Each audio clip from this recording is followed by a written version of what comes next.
45 секунд энэ хэрэг хугацаа бай.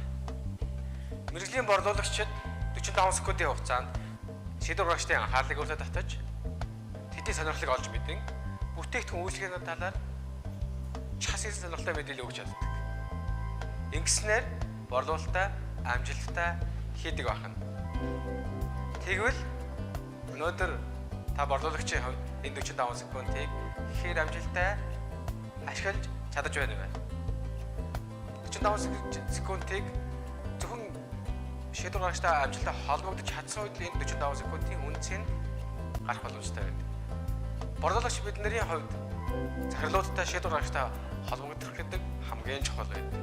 Гэвч бид нар хэвчлэн reception, нарийн бичиг, дунд чатны менежер магадгүй үүдний харуултаа ихэвчлэн уулздаг. Эдгээр хүмүүсийг амжилттай давж шийдвэр гаргагчтай холбогдохын тулд cold call буюу борлуулалтын дуудлагын амжилттай 10 стратегийг та ашигласнаар шийдвэр гаргагчтай богино хугацаанд амжилттай шууд холбогдож чадна. Cold call буюу борлуулалтын дуудлагыг амжилттай хийснээр яг өнөөдрийн борлуулалтаа бид бүхэн 50 ба түүнээс жилийн хуваар нэмэгдүүлэх болцоотой байна. Тэгвэл энэ боломжийг хамтдаа ашиглацгаая.